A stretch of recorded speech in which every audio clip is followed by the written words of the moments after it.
Subhanallah, Subhanallah, Subhanallah, Subhanallah, Alhamdulillah, Alhamdulillah, Alhamdulillah, Alhamdulillah. Misterios, la crucifixión. Uno de todos los misterios cristianos, ninguno tiene un rango tan elevado como el concepto de la crucifixión de Cristo y su sacrificio expiatorio. De hecho, los cristianos basan su salvación en este principio de fe. Y no deberíamos hacerlo todos, si realmente ocurrió. Si es que realmente ocurrió. Ahora bien, yo no sé a ustedes, pero a mí me suena muy bien el concepto de que Jesucristo fue sacrificado para expiar los pecados de la humanidad. Y no debería ser así. Es decir, si podemos confiar en que alguien pagó por todos nuestros pecados, y que podemos ir al cielo solo por ese concepto, ¿no deberíamos cerrar ese trato de inmediato? Si es que realmente ocurrió. Así que echemos un vistazo a esto. Se nos dice que Jesucristo fue crucificado. Pero igualmente se nos han dicho muchas cosas que después han resultado ser dudosas o incluso falsas, por lo que sería tranquilizador si pudiéramos verificar el hecho. Así que preguntémosles a los testigos. Preguntémosles a los autores de los evangelios. Ah, hay un problema. No sabemos quiénes son los autores de los evangelios.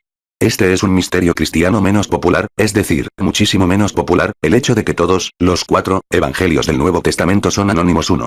Nadie sabe quién los escribió. Graham Stanton nos dice, los evangelios, a diferencia de la mayoría de los escritos grecorromanos, son anónimos.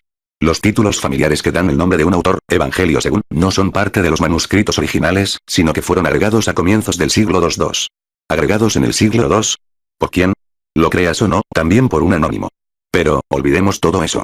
Después de todo, los 4 evangelios son parte de la Biblia. Por lo tanto, debemos respetarlos como escritura, ¿verdad? ¿No es cierto? Bueno, tal vez no. Después de todo, el diccionario de la Biblia para el intérprete declara, es seguro decir que no hay una sola frase en el Nuevo Testamento en la que la Unerman, bar de Lost Christianity es cristianismos perdidos. P. 3, 235. Véase también Herman, bar de The New Testament, a Historical Introduction to the Early Christian Writings el Nuevo Testamento, introducción histórica a los primeros escritos cristianos.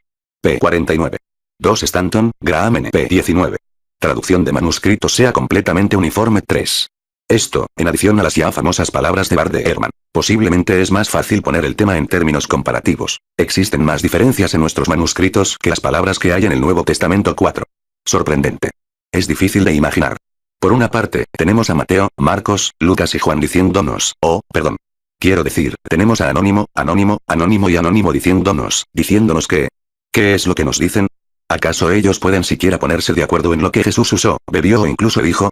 Después de todo, Mateo 27, 28 nos dice que los romanos vistieron a Jesús con un manto escarlata. Juan 19, 2 dice que era púrpura. Mateo 27, 34 dice que los romanos le dieron a Jesús vino mezclado con hiel amarga. Marcos 15, 23 dice que estaba mezclado con mirra.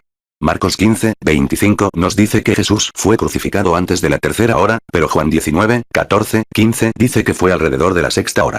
Lucas 23, 46 dice que las últimas palabras de Jesús fueron, Padre, en tus manos encomiendo mi espíritu, pero Juan 19, 30 dice que fueron, está consumado. Ahora, espera un minuto. Los seguidores rectos de Jesús se habrían aferrado a su palabra. Por otro lado, Marcos 14, 50 nos dice que los discípulos abandonaron a Jesús en el jardín de Getsemaní. Pero, bueno, algunas personas, no los discípulos, supongo, sino otras personas, anónimas, por supuesto, se aferraron a su palabra, esperando algunas palabras de sabiduría como despedida, y escucharon cosas distintas. Lo creas o no, después de este punto, los relatos del Evangelio se hacen aún más inconsistentes. Después de la supuesta resurrección, difícilmente encontramos un solo tema en el que los 4 evangelios, Mateo 28, Marcos 16, Lucas 24, y Juan 20, coincidan. Por ejemplo, ¿quién fue a la tumba?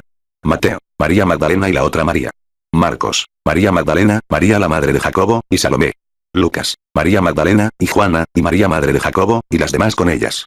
Juan, María Magdalena. ¿Por qué fueron a la tumba? 3 Buttrick, George Arthur, ed. The Interpreter's Dictionary of the Bible Diccionario de la Biblia para el intérprete. Volumen 4. Nashville, Abingdon Press. 1962, impreso en 1996. pp. 594, 595, bajo la entrada, nt. 4 y vid.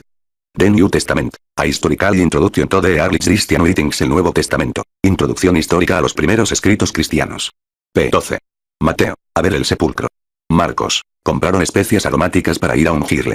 Lucas, trayendo las especias aromáticas que habían preparado. Juan, no da razón alguna. Hubo un terremoto, algo que nadie en la zona podría haberse perdido o haber olvidado. Mateo, sí. Marcos, no lo menciona. Lucas, no lo menciona. Juan, no lo menciona. ¿Bajó un ángel? Es decir, por favor, un ángel. Debemos creer que 3 de ustedes de algún modo se perdieron esta parte. Mateo, sí. Marcos, no lo menciona. Lucas, no lo menciona. Juan, no lo menciona. ¿Quién movió la piedra? Mateo, el ángel, aquel al que los otros 3 anónimos no vieron. Marcos, no dice. Lucas, no dice. Juan, no dice. ¿Quién estaba en la tumba? Mateo, un ángel. Marcos, un joven. Lucas, 2 hombres. Juan, 2 ángeles. ¿Dónde estaban? Mateo, el ángel estaba sentado sobre una piedra, fuera de la tumba. Marcos, el joven estaba dentro de la tumba, sentado al lado derecho. Lucas, los 2 hombres estaban dentro de la tumba, y permanecieron al lado de ellas. Juan, los 2 ángeles estaban sentados el uno a la cabecera, y el otro a los pies, donde el cuerpo de Jesús había sido puesto. ¿Por quién y dónde fue visto Jesús por primera vez? Mateo, María Magdalena y la otra María, cuando iban camino a contarles a los discípulos.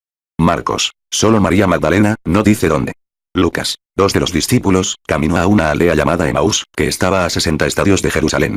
Juan, María Magdalena, fuera de la tumba. Entonces, ¿a dónde nos lleva esto, sino a preguntarnos qué idea de escritura es esta? Misterios religiosos. La crucifixión 2. Pero, bueno, los cristianos dicen que Jesús tuvo que morir por nuestros pecados. Una típica conversación al respecto, podría ser algo como esto: monoteísta. Oh. ¿Entonces crees que Dios murió?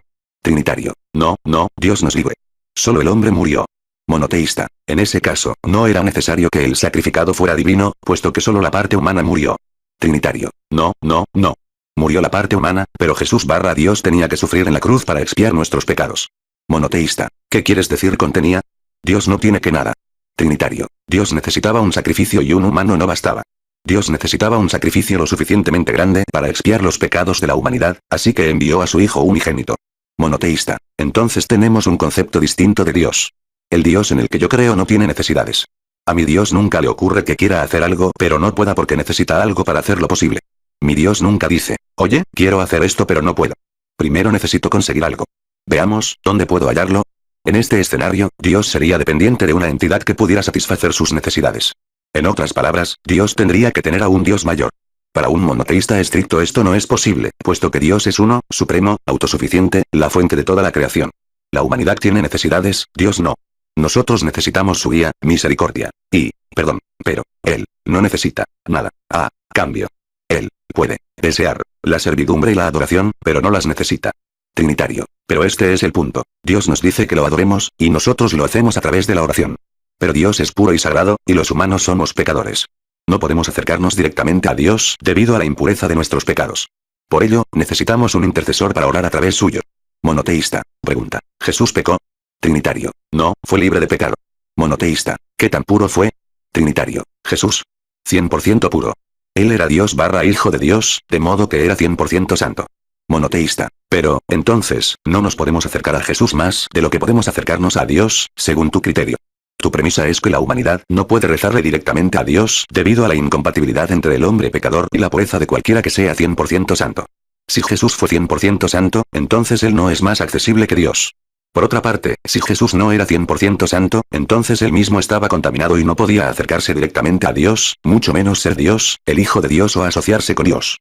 Una analogía similar podría ser ir a conocer a un hombre supremamente justo, la persona viva más santa, con santidad irradiando de su ser, saliendo de sus poros. De modo que vamos a verlo, pero se nos dice que el santo no está de acuerdo en reunirse con nosotros.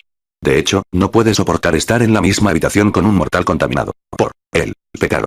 Podemos hablar con su recepcionista, pero con el mismísimo santo, ni pensarlo. Él es demasiado sagrado para sentarse con nosotros, seres inferiores. Entonces, ¿qué pensamos ahora? ¿Él nos parece un santo o un loco? El sentido común nos dice que la gente santa es accesible, mientras más santo, más accesible. De modo que, ¿por qué la humanidad necesita un intermediario entre nosotros y Dios? ¿Y por qué Dios exige el sacrificio de quien los cristianos proponen que es el Hijo unigénito de Dios cuando, según Oseas 6:6, misericordia quiero, y no sacrificio? Esta lección fue digna de 2 menciones en el Nuevo Testamento, la primera en Mateo 9:13, la segunda en 12:7. ¿Por qué, entonces, el clero enseña que Jesús tenía que ser sacrificado? Y si Él fue enviado para ese propósito, ¿por qué suplicó ser salvado? Quizás la súplica de Jesús se explica en Hebreos 5:7, donde se declara que, debido a que Jesús era un hombre recto, Dios respondió su súplica de ser salvado de la muerte. Y Cristo, en los días de su carne, ofreciendo ruegos y súplicas con gran clamor y lágrimas al que le podía librar de la muerte, fue oído a causa de su temor reverente. Hebreos 5:7, Reina Valera 1960. Ahora, ¿qué significa que Dios escuchó su súplica? ¿Que Dios lo escuchó, fuerte y claro, y lo ignoró? No, significa que Dios respondió su súplica. En verdad, no puede significar que Dios escuchó y rechazó la súplica, porque entonces la frase a causa de su temor reverente no tendría sentido como parte de la frase. Dios escuchó su súplica y la rechazó a causa de su temor reverente. Entonces, ¿esto nos sugiere que Jesús pudo no haber sido crucificado en primer lugar? Retrocedamos y preguntémonos, ¿por qué tenemos que creer para ser salvos? Por un lado, el pecado original se considera vinculante, sea que creamos o no en él. Por otro lado, la salvación está condicionada a la aceptación, es decir, a la creencia, en la crucifixión y la expiación de Jesús. En el primer caso, la creencia se considera irrelevante. En el segundo, se requiere. Surge la pregunta, ¿Jesús pagó o no el precio? Si Él pagó el precio, entonces nuestros pecados están perdonados, sea que lo creamos o no. Si Él no pagó el precio, entonces no importa de cualquier modo. Por último, el perdón no tiene precio. Una persona no puede perdonarle las deudas a otra y aún así exigir un pago. El argumento de que Dios perdona, pero solo si se le da un sacrificio que Él mismo dice que no desea en primer lugar, véase Oseas 6, 6 y Mateo 9, 13, 12, 7, derrapa y da volteretas por la autopista del análisis racional. Entonces, ¿de dónde proviene esta fórmula? Según las escrituras, las mencionadas escrituras anónimas que carecen de uniformidad manuscrita, no de Jesús. Además, la fórmula cristiana para la salvación depende de la noción de pecado original, y debemos preguntarnos por qué tenemos que creer en tal concepto si no podemos justificar el resto de la fórmula cristiana. Pero esa es una cuestión distinta. Firma, anónimo, Esbron.